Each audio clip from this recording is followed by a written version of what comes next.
So today on the show, we're very excited to have Carolyn Collins come back. Carolyn is the elementary science coordinator for Wellesley Public's pre-K and K-5 schools. She's done a variety of very interesting things, including working for Sotheby's Auction House, a very prestigious educational publishing company, as well as having attained numerous certifications, and attended Lesley College to get her MED. And she's got her administrative license in 2011 as well, so she's done everything. Currently, Carolyn is busy instituting enthusiasm and natural curiosity, bringing science to life for younger children, which we can't be happier about here in Wellesley. So there's a lot of buzz about Expo and science and STEM and the curriculum revamping and all these things going on. So tell us about what's happening with the curriculum review and the changes. What's the overview? What's happening right now? What are we hoping to get at? Well, as you've said, there is a lot of buzz, and it's absolutely an exciting time to be involved in science right now. There is a wonderful convergence happening at the moment between national efforts to revise science standards and our own efforts here in Wellesley to revise the science standards. Our current science curriculum has been in place. Some units may have been in place for up to 20 years now. And clearly science has changed a lot, and our understanding of science has changed a lot in the last 20 years. So at the moment, we are in the midst of a curriculum review process to really dig into what are we teaching our kids at the elementary level, what do we want students to know and be able to do. And using the new momentum from the state and from national efforts to improve science standards, we're now trying to infuse new enthusiasm into our science curriculum here in Wellesley. So how is it different from what it was before as to where it's going now? The biggest difference in the new standards and in our direction is no longer focusing just on content standards and the concepts we want children to learn, but really putting a much greater focus on the practices of science. We want our students from the youngest ages, from kindergarten on up, pre-K on up, truly engaging in the activities of scientists. It's not enough just to learn some isolated facts. You can do that if you just pull out a phone and Google something. The more important thing that we're really hoping to infuse into our new science is engaging students in authentic learning experiences that gets them using science in meaningful ways. Wow, that sounds awesome, right? It does. What's not to love about that? So tell us about some of the ways that you're going to go about doing this. For example, you were saying something about site assessments for our K-5 schools. Right. Well, there's a number of different things. We've got a number of different initiatives happening right now. In terms of the curriculum review process, the science frameworks are divided primarily into 3 strands plus: life science, earth and space science, and physical science. Right now, we are really focusing on the life sciences in our K-5 curriculum. Along with that is an opportunity to infuse even more outdoor education experiences for our students. We have had a nature walk program in our schools for years. It has been a part of our curriculum, but not really. It's kind of been a side adjunct to the curriculum. We are hoping in this life science curriculum review to really embed outdoor learning experiences within the science curriculum. To achieve that, we need to have curriculum that we can use with students. I'm very aware as I travel to the 7 different elementary schools, each elementary school, the layout, the fields, the gardens, what they have available to them is different. So I am extremely excited that this spring, through the generosity of WEF, we will be able to bring in a naturalist to help me go to all 7 elementary schools to actually do a site assessment to say, what are our opportunities? How can we fit the grounds and what we have available to us at each location into our curriculum to, again, create a very authentic, meaningful experience for all of our students? So by saying life sciences, give us an example of what's considered life science. What would they be studying? At the upper levels, that would be called biology. Okay. At our level, it's basically understanding life. Right. From kindergarten, they start learning about the needs of living things and a bit about life cycles. First grade, they start learning about differences between living organisms. By 5th grade, they're starting to study the interdependence of organisms, interdependent relationships, food chains, food webs, photosynthesis. I think a big piece of what we're doing going forward, in the past we often studied plants in this grade or insects in that grade. The new frameworks are really structured around the needs of living things. So if we're studying about the needs of living things, we're studying about what do plants need, what do animals need. If we're learning about structure and function, we're learning about structures in animals and structures in plants. So really showing the interconnectedness of all that is living on our Earth. And I'm guessing that in addition to doing this and going this way, you're also going to keep some of the ways that we used to do it still incorporated in terms of asking inquiry-based questions and Correct. teaching students how to make comparisons and contrasts with all the things that they see. And in fact, we're hoping to even beef that up more. I mean, that when I spoke earlier about the practices, that's what I'm referring to, is rather than, we don't want students just reading about science or hearing about science. Gone is the day where the teacher is the deliverer of all knowledge. We want students creating understanding for themselves and truly engaging in carrying out investigations. Yes, we still need to scaffold instruction for students. You can't expect a 5-year-old to know how to carry out an investigation. However, you can start encouraging them and guiding them in how to ask questions and the kinds of questions that they can ask. And also noticing that I assume that the observations they make are interesting. Right. And they should be written down and something to be considered. That their opinions matter, their thoughts matter, and those of their peers matter too. Right. A big piece of what we want to try and get students to do is really listen critically to each other and say, I agree with this, but I also think that. Or, I don't agree with you because. Even our youngest children can listen to each other, and they need to learn that they can also learn from each other. They don't need a teacher to do it. And by 6th grade, they'll be able to run a lab meeting. Absolutely, we can hope so. Sounds good. So tell us a little bit about the grants you're writing to facilitate this process and all the different moving pieces of Right. Well, there are a number of different things going on right now. The first part I already mentioned, which was this grant to do the site assessments, which I'm very excited about. From Wellesley Education Foundation. Yes, in fact, the grants I'm writing for the moment are all from Wellesley Education Foundation, so I am deeply appreciative of how they support our schools and our opportunities for children. So the first grant will be the site assessments. After that, I'm hoping, as we look to adopting new curriculum, we will need to create some of those outdoor learning experiences. Again, tapping into the information we glean from the site assessments, how can we roll that into the curriculum itself? So I envision, again, bringing in a naturalist to help us figure out, okay, so if these are the concepts we're trying to teach at 3rd grade, variation of traits, adaptations, those kinds of things, what will that look like in our schoolyards? So that would be a second phase, is developing the actual field investigations that support the curriculum. And then the third big phase that we need is to really help our teachers understand and be comfortable with this new curriculum that we're delivering. We're about to engage, right now it's life science, but we'll be moving towards new earth and space science, an area which has been underrepresented in the past.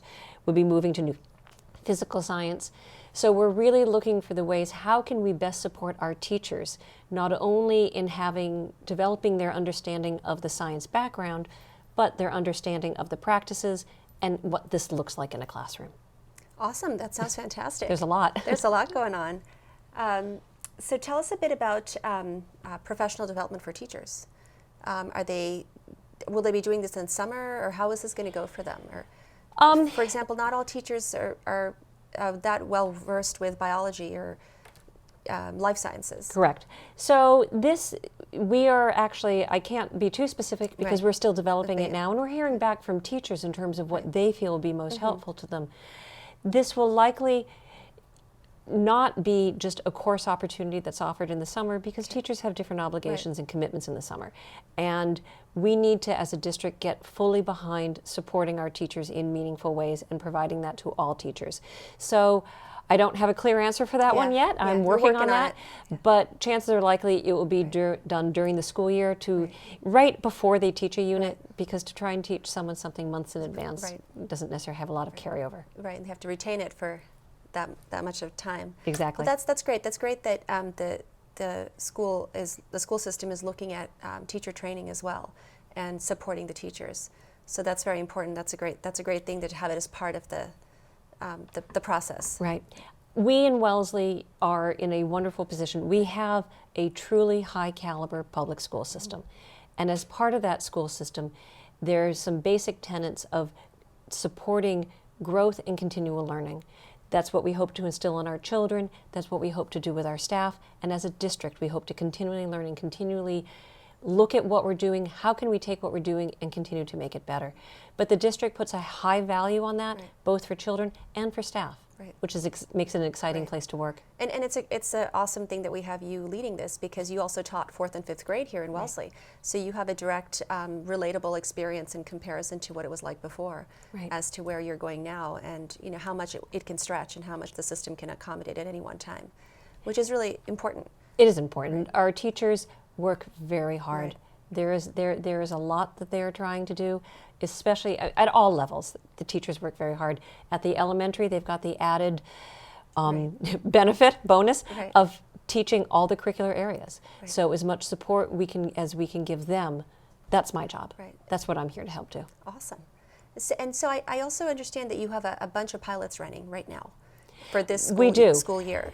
We're in various stages. When it came time to look at new life science curriculum, we made the decision to actually look at published science curricula, because the publishers have the resources to tap into scientists for the background information, people who have strong background in science pedagogy and cognitive learning and how students learn.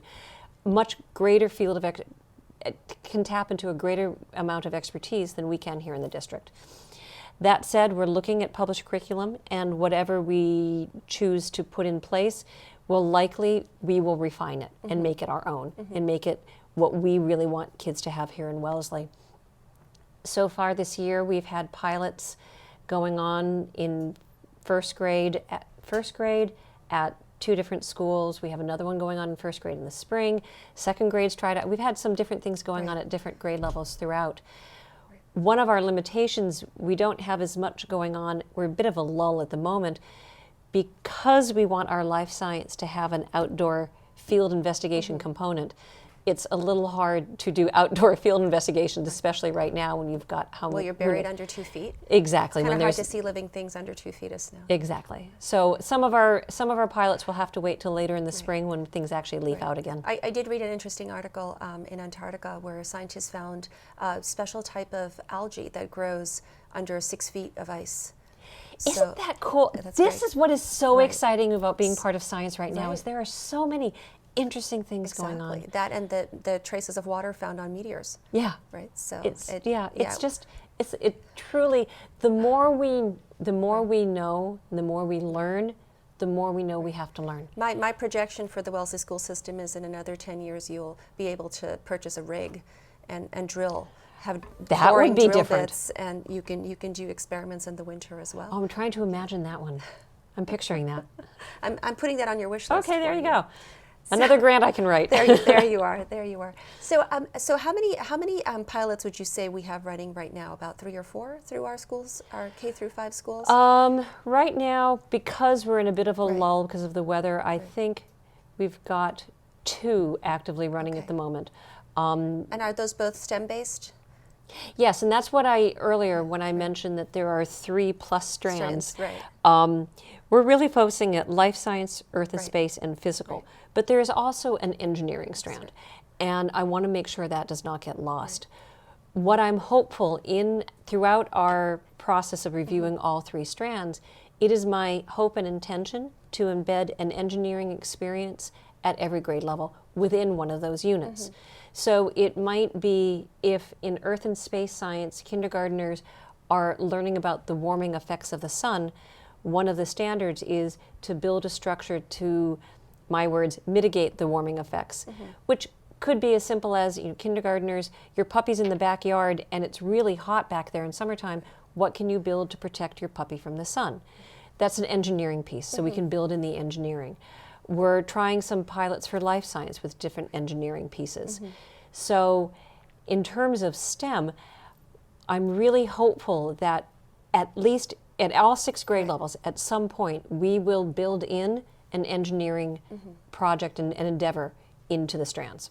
And will you gather data at the end of the school year from how these pilots ran? Is there some format to do that so you can know if it worked, how well it worked, and measurable impacts? Exactly. Well, it's not even how well it worked, but we have to, well, yes, how well it worked, but our goal in this, we are actually trying out several. We did not want to put all our eggs in one basket and assume that if we tried one curriculum, that was going to be the bee's knees and do it all for us.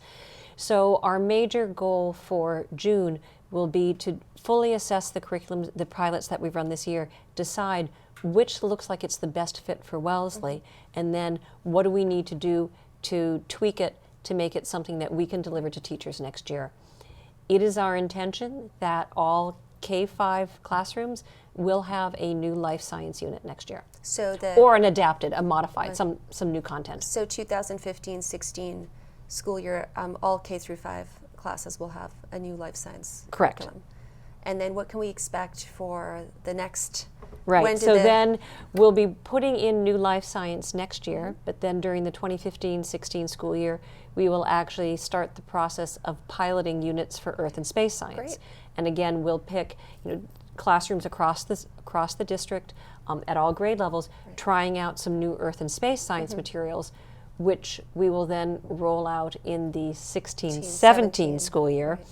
16-17, we'll do the same thing with physical science, start trying out some new units in classrooms, see what works best for us, and then roll that out in the 17-18 school year. So we're in this for a good time to come. As I said at the onset, it's a really exciting time to be part of science in Wellesley. And by physical science, give us some examples of what that would look like?